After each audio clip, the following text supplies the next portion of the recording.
నమస్తే అండి, welcome to our channel. ఈ వీడియోలో మనం ఎన్నో ఆరోగ్య ప్రయోజనాలు ఉన్న ముక్కల పులుసు తయారీ విధానం చూద్దామండి.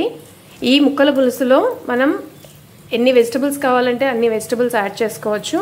అండ్ డే టు డే రొటీన్లో ఇది ఇంక్లూడ్ చేసుకున్నట్టయితే ఎన్నో హెల్త్ బెనిఫిట్స్ని పొందవచ్చు అండి. సో ఈ స్టైల్లో ఒకసారి ముక్కల పులుసు మీరు కూడా రెడీ చేయండి.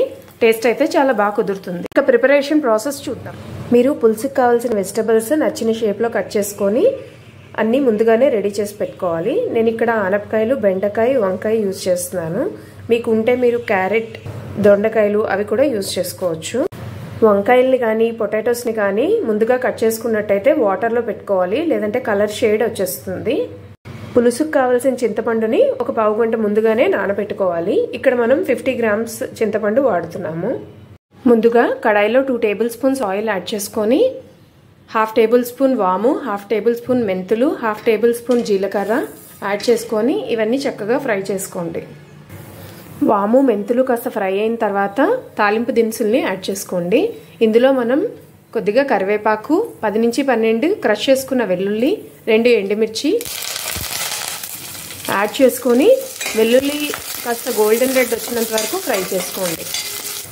తాలింపు కాస్త ఫ్రై అయిన తర్వాత కట్ చేసుకున్న వెజిటబుల్స్ని యాడ్ చేసుకొని వంకాయల్ని అప్పటికప్పుడు ఇన్స్టెంట్గా ఈ విధంగా కట్ చేసుకోవాలి, లేదంటే ముందుగానే కట్ చేసుకొని వాటర్లో యాడ్ చేసుకోవాలి. ఇలా 4 folds కింద కట్ చేసుకొని వెజిటబుల్స్లో యాడ్ చేసుకున్న తర్వాత ఒక 2 minutes ఫ్రై చేసుకోండి. వెజిటబుల్స్లోనే కట్ చేసుకున్న టమాటో ముక్కల్ని, పచ్చిమిర్చిని యాడ్ చేసుకొని వెజిటబుల్స్ అన్నిటినీ ఒకసారి మిక్స్ చేసుకోండి. ఇదే స్టేజ్లో 1/2 tablespoon అల్లం క్రష్ చేసుకొని యాడ్ చేసుకోవాలి. వెజిటబుల్స్ ఫ్రై అవుతున్నప్పుడే 1/2 tablespoon పసుపు, పులుసుకి సరిపడ్డా సాల్ట్, కలర్ కోసం 1/2 tablespoon కారం, 1/2 tablespoon మిరియాల పొడి, 1/4 spoon ధనియాల పొడి యాడ్ చేసుకొని అన్నిటినీ ఒకసారి చక్కగా మిక్స్ చేసుకున్న తర్వాత ఇందాక మనం రెడీ చేసి పెట్టుకున్న చింతపండు గుజ్జుని ఇందులో యాడ్ చేసేసుకోవాలి. పులుసు ఈ విధంగా ఉడుకుతున్నప్పుడు స్లైసెస్ లాగా కట్ చేసుకున్న కొబ్బరి ముక్కలు, 2 cubes బెల్లం యాడ్ చేసుకోండి. బెల్లం యాడ్ చేసుకుంటేనే పులుసుకి టేస్ట్ వస్తుంది.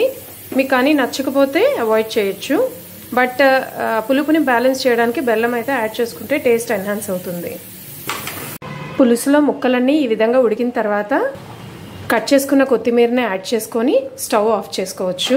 మనకి ఈ ముక్కలు ఉడకడానికైతే దగ్గర ఒక 20 నిమిషాలు పట్టిందండి. అంతేనండి మన ముక్కల పులుసు ప్రిపరేషన్. మీకు కనుక ఈ వీడియో నచ్చినట్టయితే please like and subscribe. Thank you for watching.